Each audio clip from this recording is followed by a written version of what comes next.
नमस्कार, किरण शिंदे या यूट्यूब चॅनलवर तुमच्या सर्वांचं स्वागत आहे। एक मोठा बिझनेसमॅन विजय नावाचा असतो। विजय नावाचा एक मोठा बिझनेसमॅन असतो। तो खूप गर्विष्ठ असतो। मग एके दिवशी त्याकडे भेटायला एक व्यक्ती येतो। त्यानं कॅबिन मध्ये सीसीटीव्ही मध्ये बघतो की आपल्याला भेटायला एक व्यक्ती येते। त्याची सेक्रेटरी फोन करते की एक व्यक्ती आलाय तुम्हाला भेटायला, पण तिनं नाव कशासाठी आले तिने काही सांगतच नाही। ती ऐकायच्या आधीच फोन ठेवतो, मी बिझी आहे म्हणून सांग, थोड्या वेळ थांबाला। पण तो रिअल मध्ये काय बिझी नसतो, रिअल मध्ये काय बिझी नसतो। मग एक तास म्हणजे 15-20 मिनिटं थांबतो तो व्यक्ती 15-20 मिनिटं थांबतो। 15-20 मिनिटांनी आणखीन ना थोड्या वेळाने त्यानं म्हणजे कॅबिन उघडतो। सर आत येऊ का म्हणतो। मग त्या बिझनेसमॅन विजयला माहित असतं की हेच व्यक्ती आपल्याला भेटायला आहे। नाही मी बिझी आहे, थोड्या वेळाने या असं म्हणतो। मग परत ती व्यक्ती वापस जाऊन बसते। 15-20 मिनिटं बसते। मग 15-20 मिनिटं झाल्यावर आहे ना आणखीन एकदा जातो। हा ठीक आहे आत या म्हणते। मग ते यायला पाहून टेलिफोन म्हणजे फोन लँडलाईनचा फोन उचलतो, कानाला लावतो। मग त्या व्यक्तीला बस म्हणत नाही, काय नाही। ते व्यक्ती शांत उभा राहतो समोर, म्हणजे बाजूला उभा राहतो। आणि तो आहे ना विजय बडबड करत उभारतो। म्हणजे त्याचे आहे ना किती प्रॉपर्टी आहे, किती पैसा अपडाऊन म्हणजे येतो जातो, हा फोनवर डिस्कशन करत असतो। माझ्याकडे एवढे येतात, त्यात तेवढे लावा, एवढे आहेत।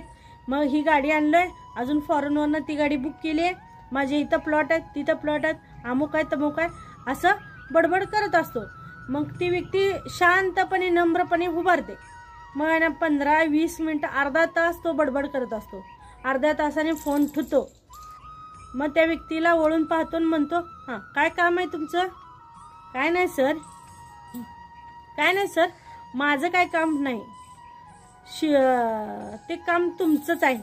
म्हणजे जे तुम्ही फोनवर बोलताव ना ते 8 दिवस झाले ना फोन डेट आहे, त्या फोनला नीट करण्यासाठीच मला पाहण्यासाठीच पाठवलेलं आहे कंपनीने। फोन नीट करायला फोनला काय झालंय पाहण्यासाठी मला कंपनीनं पाठवले। ऐकला का तुम्ही पण, कंपनीनं फोन नीट करायला पाठवले। मग हे ऐकताच विजयला बिझनेसमॅन मोठा विजयला इतकी स्वतःची लाज वाटते की त्या क्षणीच तो ठीक आहे करा म्हणतो। लाज वाटून तो बाहेर निघून जातो। लाज वाटते त्याला उभारण्याची, तिथं तो बाहेर निघून जातो। ह्या गोष्टीचा तात्पर्य काय माहिती आहे? एवढा आपण गर्व करू नका की पुढे जाऊन तुम्हाला स्वतःची लाज वाटेल। दुसऱ्याला एवढा पण खालीपणा दाखवू नका की तुम्ही स्वतः कधी येणार त्याच्या पायरीला जाऊन बसाल, तुम्हालाच कळणार नाही। त्यामुळे समोरच्याला खालीपणा दाखवण्या अगोदर काय आहे ते सिच्युएशन पहा। एवढा पण गर्व करू नका, संपत्तीचा एवढा पण गर्व करू नका, एवढे आंधळे होऊ नका की समोर काय चालू आहे ती तुम्हाला पाहता येणार नाही।